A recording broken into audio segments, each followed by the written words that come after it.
Olá, meus queridos, vamos para o nosso primeiro devocional. Deus abençoe a sua vida que está começando. E, querido, eu quero falar um pouquinho, já de propósito, falar um pouquinho sobre o poder da convicção e da constância. Irmãos, é fato que vai surgir problemas, vai surgir dificuldades, vai surgir situações para que você possa não estar fazendo esses devocionais. A gente sabe que nós estamos batalhando contra o reino das trevas, a gente sabe das dificuldades que nós enfrentamos, mas eu quero desafiar você. Eu quero desafiar você a ter uma constância, desafiar você a lutar, desafiar você a estar vivendo algo sobrenatural da parte de Deus, a colocar sua vida espiritual como prioridade, e é sobre isso que eu quero falar. Esse é o primeiro. Irmãos, vai ser devocionais rápidos, para que você possa, né, ter esse tempo com Deus aí e te abençoar em nome de Jesus Cristo. Tá? Diz assim, ó, Jó 22, 28, determina tu algum negócio, ser-te-á firme e a luz vai brilhar em teus caminhos. Gente, eu acho esse texto fantástico. O texto não está falando só de determinação, mas a Bíblia está falando de constância. Ele diz determinação e constância. Determina tu algum negócio, ser-te-á firme e a luz vai brilhar em teu caminho. Você, querido, que busca um processo de mudança, um processo de transformação na sua vida, talvez você vai vivenciar altos e baixos. Talvez, querido, você vai ter dificuldade, né? Algumas coisas irão acontecer. Muitas vezes, irmãos, é a falta de resultado, muitas vezes as dificuldades, muitas vezes algum tipo de retrocesso pode acontecer, mas não desista, querido, tá? Isso mostra convicção. Você precisa ter enraizada dentro de você uma convicção daquilo que é o propósito, daquilo que é o planejamento de Deus e não desistir, tá? Pode acontecer de ter algum tipo de oscilação? Claro que pode. A vida é assim. Mas eu estou falando com pessoas aqui, gente, quantas coisas você começa e não termina? Quantas coisas você diz agora vai e não vai? Quantas coisas, querido, que você é barrado no meio do caminho? Eu estou falando com pessoas aqui que talvez tenham vivido isso dia após dia, que não consegue, não consegue. Irmãos, coloque isso como prioridade na sua vida. Eu vou viver o sobrenatural da parte de Deus. Vou viver coisas novas. Vou viver o que Deus tem para mim, em nome de Jesus. Então, querido, todas as suas decisões, ela precisa ser baseada em propósito. Quem vive de circunstâncias, querido, quando bater a dificuldade, ela volta para trás. Então, viva de propósito, coloque propósito na sua vida. Vamos ver um texto onde Jesus mostra o que é viver de propósito. Lucas 9, 51, 56 ao 56, diz assim, ó. E aconteceu que se completaram os dias em que dele deveria ser assunto ao céu, manifestou no semblante a intrépida resolução de ir para Jerusalém, e enviou mensageiros que o antecedessem. Indo eles, entraram numa aldeia de samaritanos, para lhe preparar pousada, mas não o receberam, porque o aspecto dele era de quem decisivamente, presta atenção nessa palavra, ia para Jerusalém. Vendo isso, os discípulos, Tiago e João, perguntaram: Senhor, queres que mandemos descer fogo do céu para consumir? Jesus, porém, voltando-se, o repreendeu e disse: vós bem sabeis o que espírito sois, pois o Filho do Homem não veio para destruir as almas dos homens, mas para salvá-las. E seguiram para outra aldeia. Esse, para mim, é um dos textos que mais mostra, querido, a convicção e como mostra como nós devemos agir no meio das dificuldades. A Bíblia fala, querido, de uma indignação dos discípulos. Os discípulos de Jesus aqui estão de uma forma muito indignada. Irmãos, eles queriam cumprir e trabalhar naquilo que era o ministério de Elias. Vamos mandar, Deus, vamos mandar, Jesus, que agora desça fogo do céu e mate todos os samaritanos. A ideia deles era essa.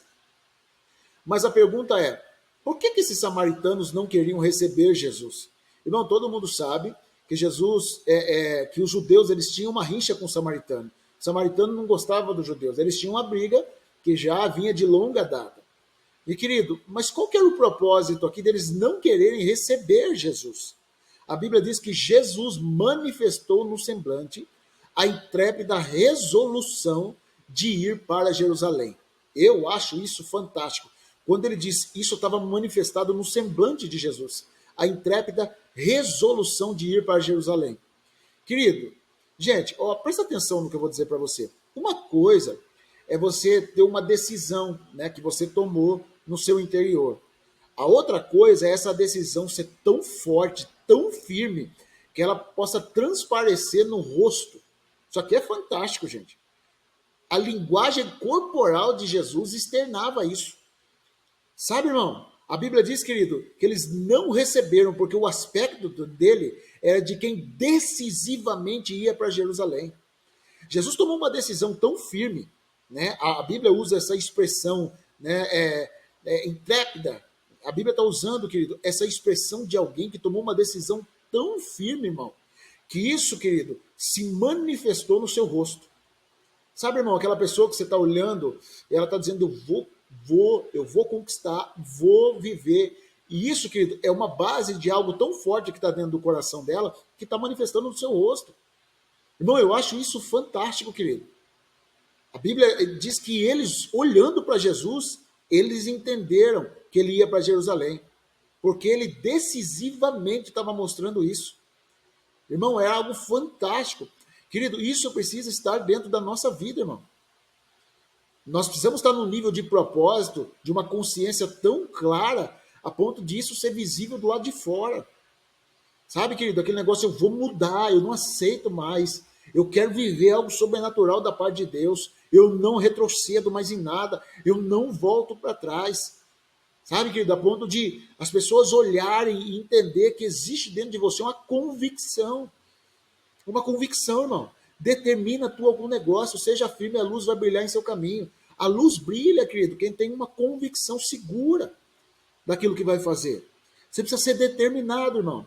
Mas mais do que de ser determinado, querido, você precisa ter essa ideia de que eu vou até o final, né? Essa convicção. Seja firme no que você determinou, tenha constância naquilo que você determinou. Né? Então, assim, querido, eles olhavam para Jesus e via a intrépida. Irmão, isso aqui estava enraizado dentro dele a ponto de transparecer por fora. Sabe, querido, isso é uma consciência muito forte. Eu acredito que nós precisamos, querido, mais do que uma informação daquilo que a gente precisa fazer, é uma consciência. É quando você alimenta aquilo dentro de você, dizendo, eu vou viver algo sobrenatural. Tá? E eu acho isso fantástico, irmão. De um nível de propósito, de consciência muito forte em Cristo. A pergunta que eu faço para vocês, gente, é, nossas decisões carregam tamanho ou convicção?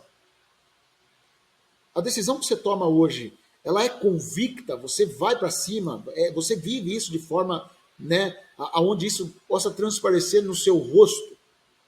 Quantas coisas, irmãos, a gente decide que depois muda. Quantas promessas de final de ano. Quantas coisas. Irmão, eu estou falando com gente aqui que talvez oscilou já. Talvez que já teve dificuldade. Mas coloque como prioridade na tua vida. Coloque esses devocionais como prioridade. Coloque coisas na sua vida que você diz, eu preciso ter convicção. Eu preciso viver dessa forma. Eu preciso carregar isso dentro de mim. Eu preciso lutar. Sabe, querido? Então, isso é interessante demais, porque você vê uma atitude fantástica em Jesus. A outra coisa, querido, que eu vejo aqui, debaixo desse propósito de Jesus, é o quê? Que metas, elas requerem planejamento. Irmão, Jesus enviou alguns mensageiros para ir na frente, para quê? Para preparar a pousada para ele. Então, Jesus tinha uma intrépida, né, consciência daquilo que ele queria. Ele estava focado no que ele queria, mas ele tinha um planejamento por trás de tudo isso aí. E a Bíblia diz que ele enviou mensageiros para que o antecedessem, que isse antes dele. E entraram numa aldeia de samaritano para preparar a pousada. No versículo 52 fala isso. Alguns de nós, irmão, nós queremos mudar de vida sem nenhum tipo de planejamento. Sabe, querido, você precisa focar nisso aqui, irmão. O planejamento, como eu disse no começo, querido, se tem uma dívida que precisa ser paga, é essa, de você estar todo dia com o Senhor. Você precisa estar focado nisso. Jesus organizou o que, irmão? A logística de viagem dele. Você precisa se organizar, querido. Se você quer mudar de vida realmente, você precisa se organizar. E a primeira coisa que você deveria colocar é o quê? Jesus. A Bíblia diz o quê? Buscar primeiro o reino de Deus e a sua justiça, e as demais coisas serão acrescentadas. O primeiro foco da nossa vida é Jesus. O resto se encaixa, irmão. O resto a gente vai trabalhando. Então, querido, o Jesus, ele tinha um planejamento. Jesus tinha uma logística para ser trabalhada. Jesus se organizou para que essa logística fosse cumprida. Você precisa repensar a sua vida. Eu preciso repensar a minha vida. Você precisa processar melhor as suas prioridades. Você precisa olhar para você melhor, como você está, né? Você precisa sentar, planejar. Então, querido, são coisas que são importantes, irmão. O fato de você estar buscando a Deus, isso é importante, isso vem em primeiro lugar, querido. Depois, querido, você precisa entender o que está limitando você. Talvez você olhe e você fala, pastor, eu tenho dificuldade nessa área. Talvez é o sono, talvez é as dificuldades, talvez é a correria. Você acorda um pouco mais cedo, irmão. Trabalha um pouco mais cedo. Vai, né, essa questão, toma café mais cedo. Então, assim, querido, examine você. Mude a sua rotina. Mas coloque Deus como prioridade. Planeje melhor as coisas para que você possa viver aquilo que Deus tem. Irmão, primeiro é Deus, não adianta, querido. O foco nosso precisa ser Deus. As primeiras coisas precisam ser Deus. Então, irmãos, é importante a gente compreender, querido, a questão da organização. Se organize. Eu não sei as dificuldades, cada um vai enfrentar uma diferente. Talvez a casa, não sei, talvez você tenha muita gente dentro da casa, talvez você não fique sozinho dentro do quarto. Eu não sei, mas você pode usar o banheiro, você pode usar um outro lugar, você pode, de alguma forma, irmãos, eu acredito o seguinte, querido, quem não quer sempre tem uma boa desculpa. Então, querido, você pode arrumar jeito, você pode arrumar algumas formas, mas o seu devocional diário, ele é necessário para que você possa viver algo sobrenatural da parte de Deus. A terceira coisa que eu vejo aqui em relação a Jesus é o quê? Problemas irão surgir. É o que eu estou acabando de dizer. A Bíblia diz que os samaritanos não o receberam, irmão, não receberam ele, não quiseram. Lá no versículo 52 e 53 diz assim, ó, e enviou mensageiros que o antecedessem, indo entre eles, e entraram numa aldeia de samaritano para lhe preparar a pousada, mas não receberam, porque o aspecto dele era quem decisivamente ia para Jerusalém. Porque eles tinham um problema. Eu falei para vocês que os judeus tinham um problema com os samaritanos. E os discípulos, querido, a Bíblia diz que eles querem descer fogo do céu. Eles querem uma coisa assim, sabe? Uma coisa extraordinária, trabalhar o problema de uma forma extraordinária. Jesus arrumou uma solução simples. Vamos para outra aldeia. Olha o que ele diz. Vamos para outra aldeia. Se alguma coisa da sua vida que não der certo, reprograme, irmão. Talvez você vai passar situações onde você vai ter problemas e dificuldades. Reprograme. Reprograme a sua vida. Ah, eu tentei dessa forma, não deu. Eu vou continuar, eu vou reprogramar. Não já viu pessoas que estão tentando emagrecer, querido? Às vezes elas estão ali dentro de um foco, de um objetivo, e elas muitas vezes comem demais no final de semana, passam um pouco do limite, elas desanimam, elas param. Já viu pessoas que muitas vezes que estão tentando tirar a habilitação, eles dão 2 ou 3 reprovadas, eles desistem. Não vai ter problema, mas ajuste, querido, a sua vida, reprograme, continue. Quem tem meta, querido, ele não muda por causa de circunstâncias. Tem momentos que vocês vão estar bem, tem momentos que não. Vai ter momentos que você vai fazer o devocional triste, desanimado. A gente apelida, na verdade, de nem oração, não é choração. Vai ter dia que você vai estar chorando, vai ter dia que você vai estar mal, vai ter dia que você vai ter dificuldade. Mas, querido, continue, reprograme, não desista, tenha foco, diga, eu vou lutar, vou contornar o problema, vou para cima. Jesus disse isso.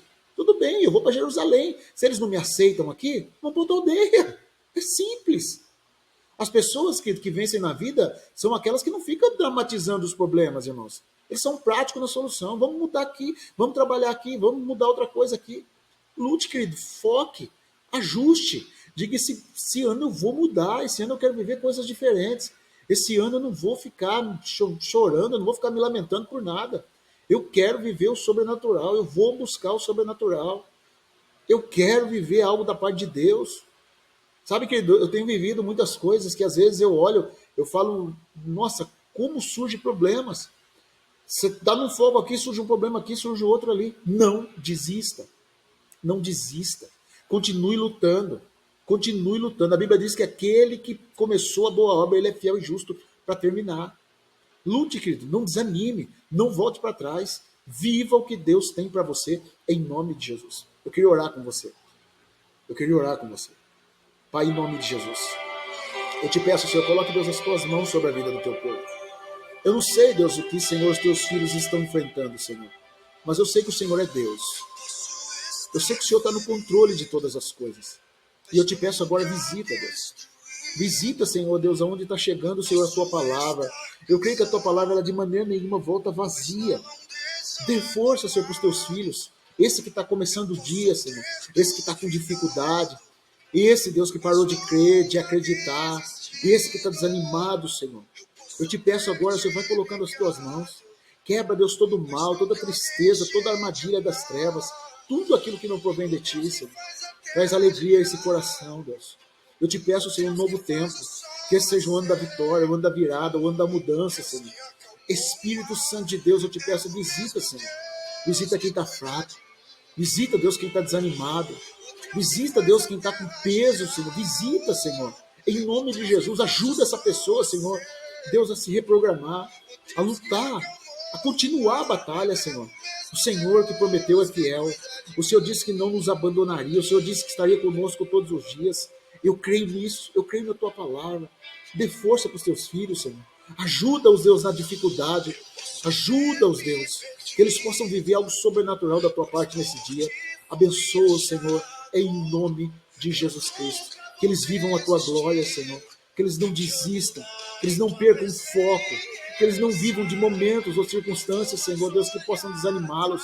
Mas que eles continuem, Deus. Que eles continuem na batalha.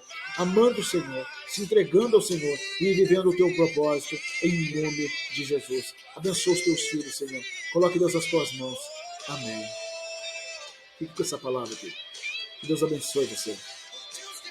Que você continue. Não desista. Não desanime. Não olhe as circunstâncias. Sabe, querido, eu acredito que as dificuldades, elas são algo para nos levar a viver algo sobrenatural da parte de Deus. As maiores poesias, as melhores canções, elas foram colocadas em momentos de crise. Em momentos de crise que nós crescemos, evoluímos, e que nós vivemos algo sobrenatural da parte de Deus. Deus abençoe você. Entenda, a sua história não acabou. Há um projeto de Deus para a sua vida. E quem começou a boa obra, ele é fiel e justo para terminar. Fique com essa palavra em nome de Jesus.